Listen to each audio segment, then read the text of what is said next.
Okay, today we are going to be going over lesson 55, which is dealing with abstract equations. All right, in this abstract equation here, what I've got is a over x plus y over m equals c. And we're told to solve for x. All right, x is down here in the denominator. We got to figure out how we're going to get it all by itself. First thing we should do is eliminate the denominators. Remember, we do that by multiplying each term by that common denominator. All right, as I do this, the x's cancel and I get am. The m's cancel and I get xy. And over here, nothing cancels and I get xcm.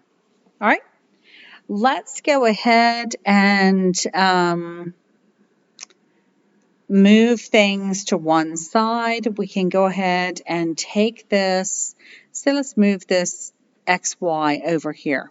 So I'm going to subtract xy from both sides, and I get that am equals xcm minus xy.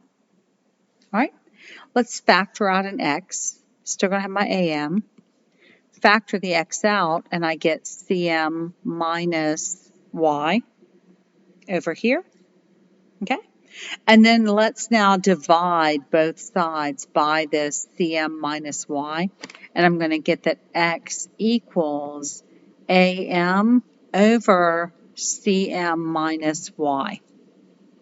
Okay, an interesting thing that can happen here, depending upon which way you go with this, say if I had this, again, am plus xy equals xcm. And let's say I decided to move everything this way. So I wind up with xy minus xcm equals negative am. Okay, I've just moved the am to the right and I move the xcm to the left. I'm going to factor out the x and I get y minus cm equals negative am. All right, and then here I divide both sides and I get that x equals negative am over y minus cm. Or I could, let's switch this around even and say this over negative cm plus y. Okay, if you compare these two, look at this right here and then look at this right here. All right. In the two answers, all the letters are the same, but the signs are opposite. Okay, notice that we've got this negative over this negative. Those are going to cancel out. It's essentially the same as if I multiply the whole thing by -1. Okay, so I can take that. I don't need to have this negative in the top there as well. So if I multiply everything by -1, think about the fact that I can take this and multiply it by -1 over -1. -1 divided by -1 is 1, right? Because I would take the 1 on the bottom, multiply it by a +1, and that gives me the -1 on the top. So it doesn't change anything to multiply it by -1 over -1. If I did this, negative am times -1 is going to give me am. Negative cm times -1 gives me positive cm, and the positive y times the -1 gives me negative y. Okay, the values wind up being the same, just all of my signs are different. But if we take numbers and plug them in, you'll get the same answer, whether you're plugging the numbers into this equation here or into this equation here. It's going to work out to be the exact same value. So just be aware of that depending upon which side you decide to move everything to, you might come up with everything an opposite sign of what it is in the answer key. As long as everything is the opposite sign as what it is in the answer key, you're okay. If just one or two things have a different sign, then you didn't do it quite right. All right, let's run through one more real quick. And this one right here, we're going to solve for a. All right, and my problem is mx over y plus d over a plus b equals p. All right, I'm solving for this a, and this a is part of an addition problem, but we'll be okay. we're going to do the same thing that we did last time. We're going to multiply this by the common denominator, even though the common denominator looks a little bit different.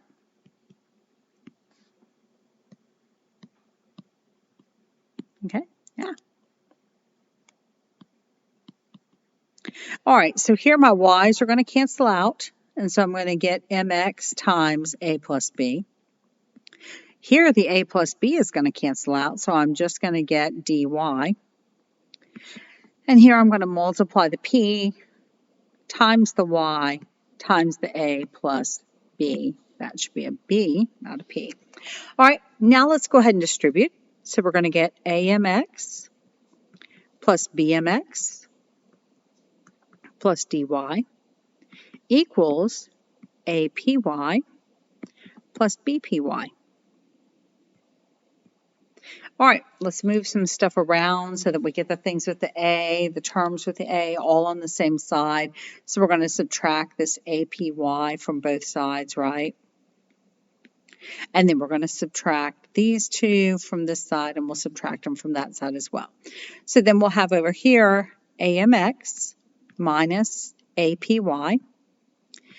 Over here, we're going to have this BPY now minus BMX minus dy. All right.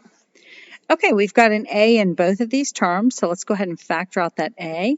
Gives us mx plus py. Still having the same thing over here. All right, and let's divide both sides by this. So we're just going to get that a equals this bpy minus bmx minus dy, and that is all being divided by mx plus py. All right, again, these are called advanced abstract equations. They are odd. They're not something you're necessarily going to run into in real life. It's just giving you that opportunity to move some things around, and using all those variables allows us to see how things move. Okay, there's one more concept here in lesson 55. I'm going to go over example 55.4. In this, it tells us to find 3 consecutive integers such that the product of the first and third, the product of the first and third is 4 greater, got an extra R, greater than 4 times the second. All right, let's remember how we're going to write these integers. Okay, so here's my first integer. My second integer is n plus 1, and my third integer is n plus 2. Okay, so this is the first, this is the second integer, and this is the third integer. Okay, so let's look at our sentence here. The product of, remember the product is what we get when we multiply two things together. So the product of the first and third is equals, right? 4 greater than 4 times the second. Okay, so the product of the first and third, so I'm going to take the first one and the third one, I'm going to multiply them.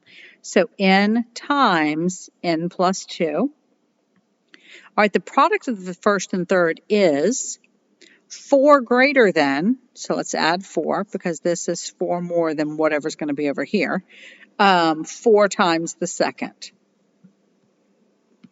Okay. All right, let's go ahead and distribute these. So the n times n gives me n squared, all right, plus 2n plus 4n plus 4 plus 4. Okay. Oh, and I should have an equal sign here, not a plus sign. Let's change that.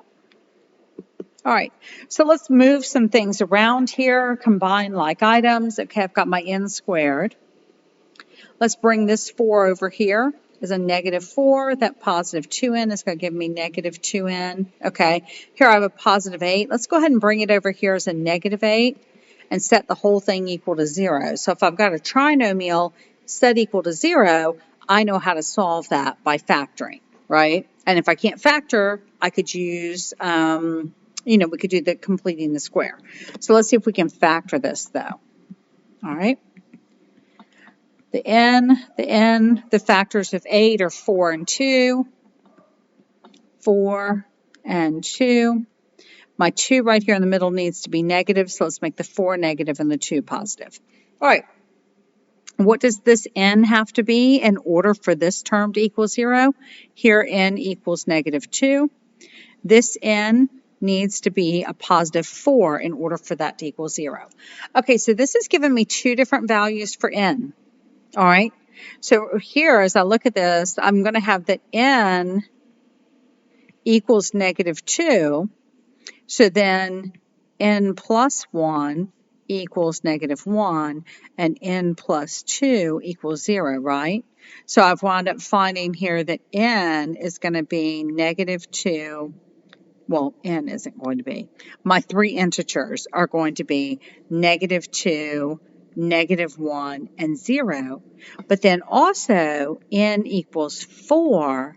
So when n equals 4, my next integer is 5, and my next integer is 6. So here's n's going to be 4, 5, and 6. Okay, so my integers, my three consecutive integers are going to be negative 2, negative 1, and 0, and 4, 5, and 6. So these are my three consecutive integers. Okay. All right, that is the end of lesson 55 for you.